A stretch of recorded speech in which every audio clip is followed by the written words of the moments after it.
নমস্কার, আমি মঞ্জু ভট্টাচার্য। আমার গল্প পাঠ আসরে আপনাকে স্বাগত জানাচ্ছি। পড়ে শোনাচ্ছি দেবী চৌধুরানী গল্প থেকে পরবর্তী অংশ। এমন সময় দুম করিয়া একটা বন্দুকের শব্দ হইল। শব্দ শুনিয়া দুজনেই চমকিয়া সম্মুখে চাহিয়া দেখিল দূরে পাঁচখানি ছিপ আসিতেছে।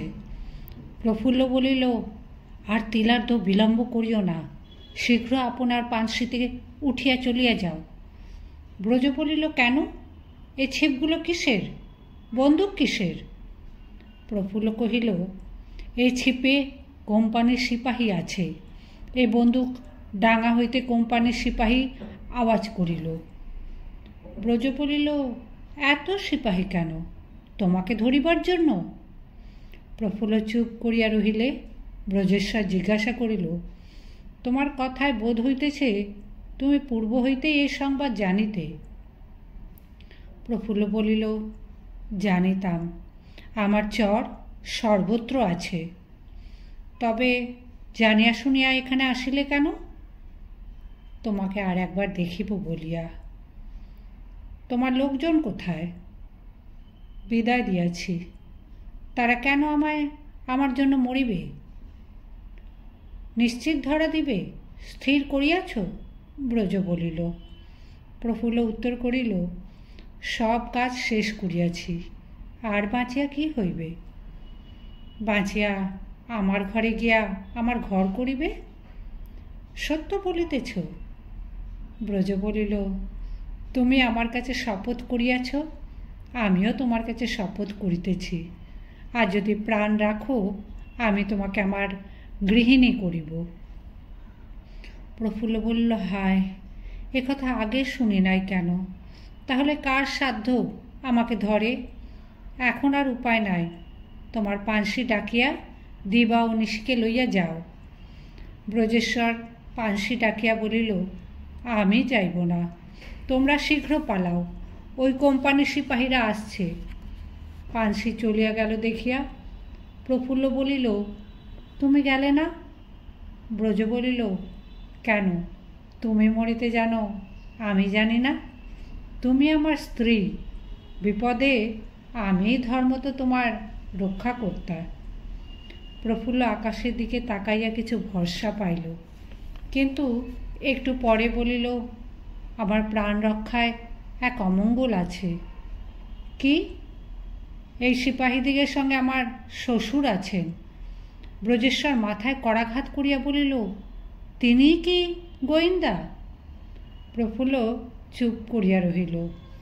ব্রজেশ্বর সব বুঝিলেন, বলিলেন, আমাদের প্রাণ রাখিবার আগে পিতাকে রক্ষা করিতে হইবে। প্রফুল্ল বলিল, তুমি নিশ্চিন্ত থাকিও, তার অমঙ্গল সম্ভাবনা থাকিতে আমি আত্মরক্ষার কোনো উপায় করিব না।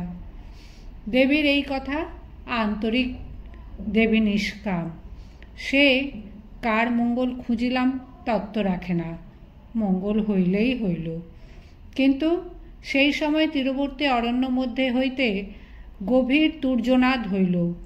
দুইজনে চমকিয়া উঠিল। দেবী ঋষিকে ডাকিল, সে ছাদের উপর আসিল।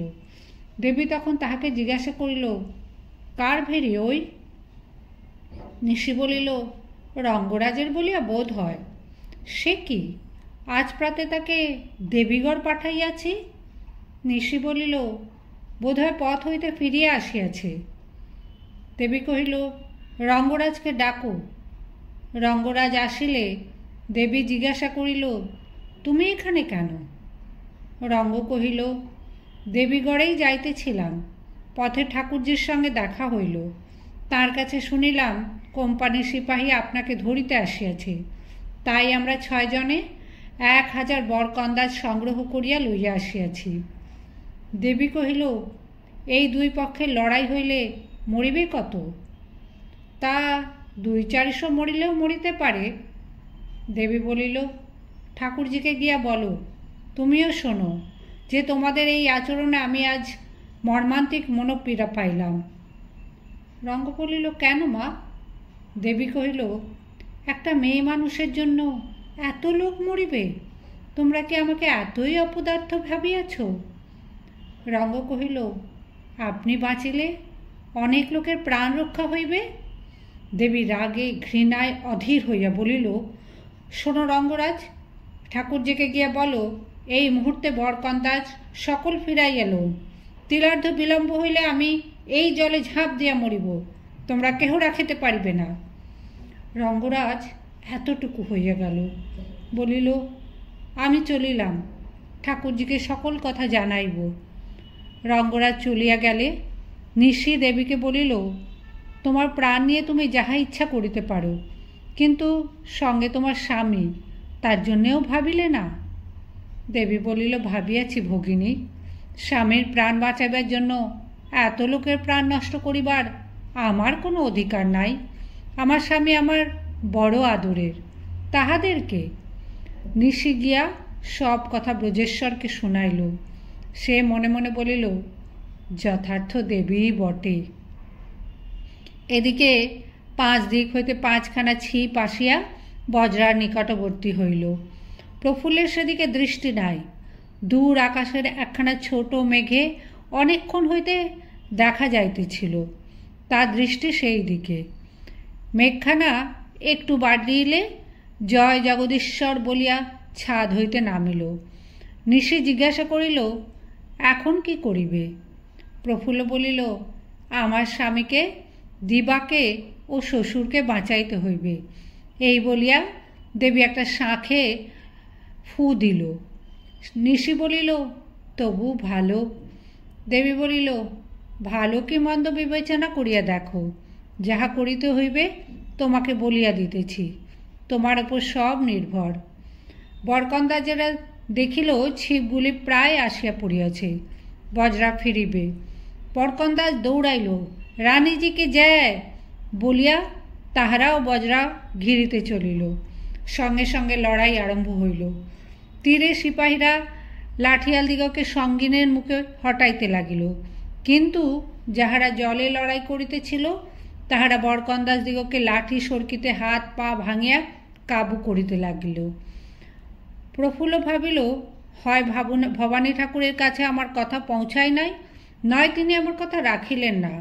ভাবিয়াছেন আমি মরিতে পারিব না, ভালো, আমার কাজটাই তিনি দেখুন। এই ভাবিয়া দেবী একটা সাদা নিশান বাহিরে লইয়া গিয়া সহস্তে উঁচু করিয়া ধরিলেন। সেই নিশান দেখিবা মাত্র লড়াই বন্ধ হইয়া গেল। দেবীর সঙ্গে ব্রজেশ্বরও বাহির হইয়াছিল। দেবী তাহাকে বলিল, তুমি এই নিশান উঁচু করিয়া থাকো, আমি ভেতরে গিয়া দিবা ও নিশির সঙ্গে পরামর্শ করিব। রঙ্গরাজকে বাহির হইতে আমার হুকুম লইতে বলিও। কিছুক্ষণ পরে রঙ্গরাজ সেখানে আসিয়া ব্রজেশ্বরের হাতে সাদা নিশান দেখিয়া চোখ ঘুরাইয়া বলিল, তুমি কার হুকুমে সাদা নিশান দেখাইলে? ব্রজ কহিল, রানীজির হুকুম। রানীজির হুকুম? তুমি কে? ব্রজ বলিল, চিনিতে পারো না? রঙ্গরাজ একটু নিরীক্ষণ করিয়া বলিল, চিনিয়াছি, তুমি ব্রজেশ্বর বাবু। এখানে কি মনে করে? বাপ বেটায় এক কাজে নাকি? কেহ একে বাঁধো। ব্রজেশ্বর বলিলেন, আমায় বাঁধো, তাহাতে ক্ষতি নাই, কিন্তু একটা কথা, সাদা নিশান দেখিয়াই 2 দলে যুদ্ধ বন্ধ করিল কেন? রঙ্গ বলিল, সাদা নিশান দেখাইলে ইংরাজদের আর যুদ্ধ করিতে নাই। ব্রজ কহিল, দরওয়াজা হইতে রানীজির হুকুম লইতে তোমার উপর আজ্ঞা আছে। রঙ্গরাজ তখন কামরার কাছে গিয়া ডাকিল, রানীমা। ভেতর হইতে উত্তর হল, কে, রঙ্গরাজ? রঙ্গ কহিল, আগে হ্যাঁ, একটা নিশান আমাদের বজ্রা হইতে দেখানো হইয়াছে, লড়াই সেই জন্যই বন্ধ হইয়াছে। দেবী কহিল, সে আমারই হুকুম মতো হইয়াছে, তুমি ওই নিশান লইয়া সাহেবকে গিয়া বলো লড়াইয়ে প্রয়োজন নাই, আমি ধরা দিব। রঙ্গ কহিল, আপনি ধরা দিলে ইংরেজ বজ্রাও লইবে। দেবী বলিল, বারণ করিও, বজ্রা না স্পর্শ করে, বজ্রায় আসিলে আমি ধরা দিব না, এখানে আসিলে ওদের বিপদ হইবে। রঙ্গরাজ বুঝিল ভেতরে একটা গভীর কৌশল আছে, দৌত্যে স্বীকৃত হইল। দেবী তখন জিজ্ঞাসা করিলেন, ঠাকুর কোথায়? রঙ্গ কহিল, তিনি তীরে বরকন্দাজ লইয়া যুদ্ধ করিতেছেন। দেবী কহিল, আগে তাঁর কাছে যাও, বলিও আমার রক্ষার জন্য যুদ্ধের প্রয়োজন নাই, আমার রক্ষার জন্য ভগবান উপায় করিতেছেন, আকাশপানে চাহিলে তিনি বুঝিতে পারিবেন।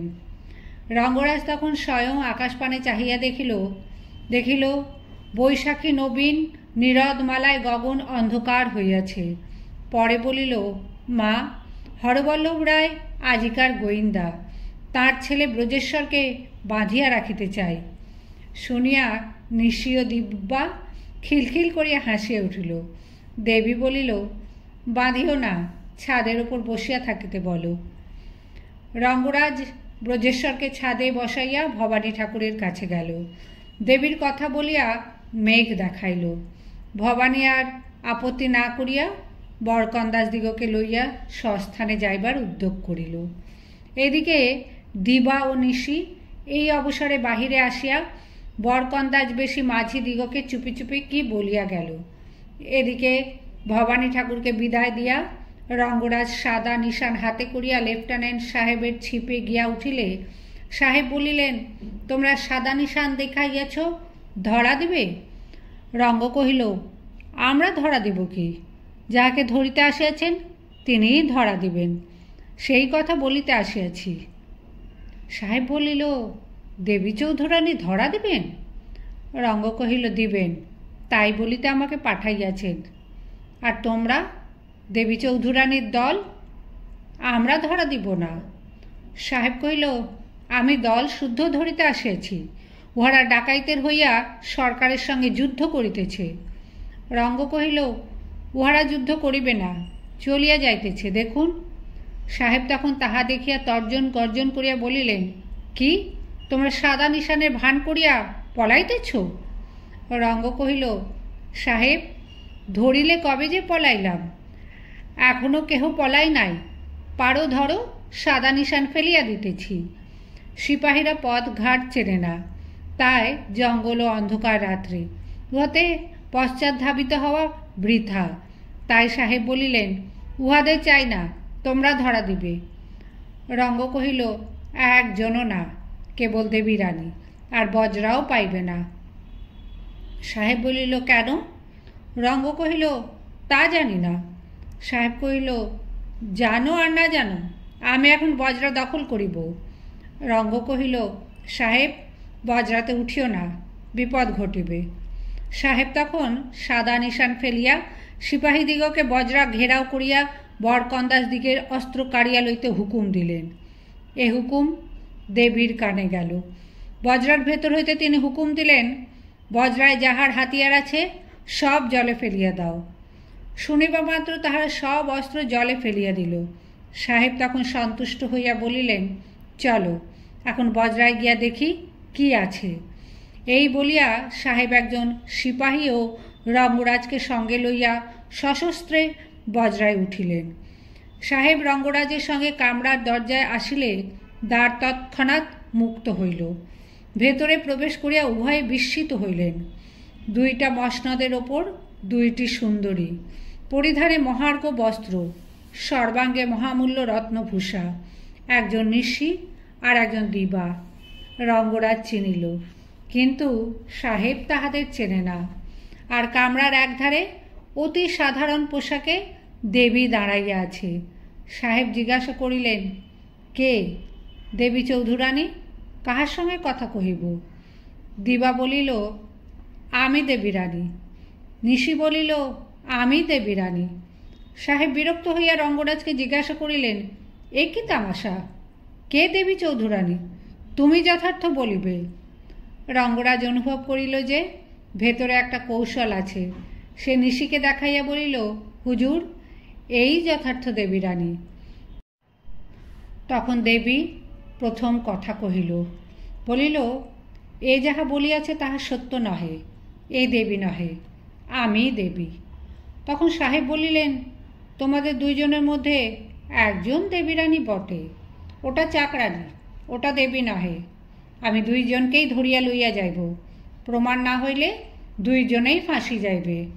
তখন নিশি ও দিবা দুজনেই বলিল, এতগুলো যোগে কাজ কি? আপনার গোয়েন্দাকে ডাকুন না। হরবল্লভকে এই বজ্রায় আনিবে দেবীর এই প্রধান উদ্দেশ্য।